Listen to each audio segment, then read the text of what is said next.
Assalamu alaikum and welcome to Titli's Busy Kitchen with me, Titli. These are Japanese quinces. I've got a couple of bushes of these in my garden and they smell quite strong, but I'm going to try and make a quince jelly with them. I've got about 2.5 kilos of Japanese quinces here and they've suffered a frost, which is important to start the breakdown process. And all I'm going to do is cut them into quarters. They're quite tough. And then toss them in a large pan.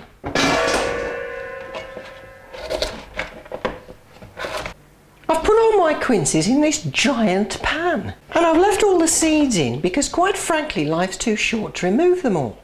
Now what I'm going to do is add enough water to just cover the quinces. I've added about 2 litres of water into here. Now I'm going to turn on the heat and bring this to the boil. When it comes to the boil, just give it a quick stir, turn the heat down and let it simmer gently for about 1.5 hours to 2 hours until the fruit is really soft. After 2 hours the quinces have gone really very soft. I've turned off the heat and I'm going to let this cool a little bit before I go to the next step. Once it's cooled a bit, get your potato masher out and give it a good mash. And it mashes down into something resembling, well, I suppose a carrot soup, really. Okay, let's strain this. I've poured the gunk into a smaller pan. I've got a colander and I'll just put some cloth in it. You can use muslin or cheesecloth or even an old pillowcase if you want. I've cleaned my big pan, as you can see. I'm going to put the colander and the cloth on the top and then carefully pour the liquid into the colander. Now comes the tricky bit. When your colander is full, pull up the edges of the cloth to make a little bag and then take an elastic band and seal the neck of the bag. So I've managed to seal the neck of the bag and I've still got some tufty bits at the top. Don't worry too much if you've got a little open bit, that'll sort itself out. Then take a wooden spoon and tie 2 of the tufty bits around the spoon. Now you can very carefully lift the bag out of the colander, move the colander out of the way and then drop the bag very carefully onto the side of the pan and just leave it dangling there. Then you can put some more cloth in your colander and away you go again.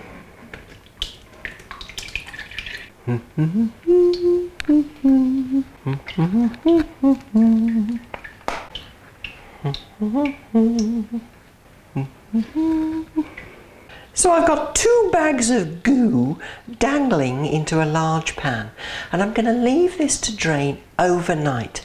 Don't be tempted to squeeze the bags because you'll squeeze some of the pulp through. The next day the bags have all finished dripping, so I'll just lift them out and pour the liquid into a bowl. So what I have now is 1 litre of juice. Now I can turn it into jelly.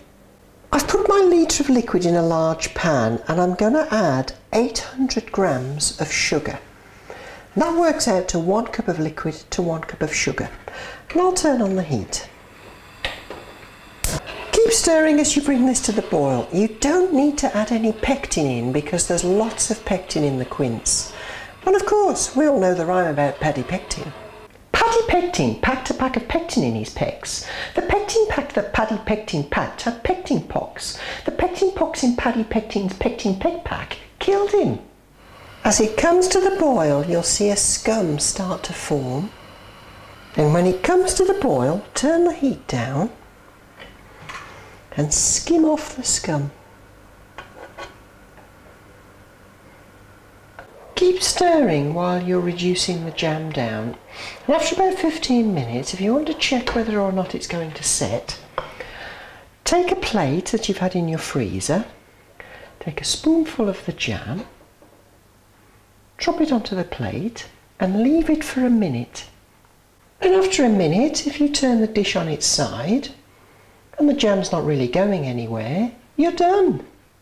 And finally, ladle the juice into some nice, clean, sterilised jars.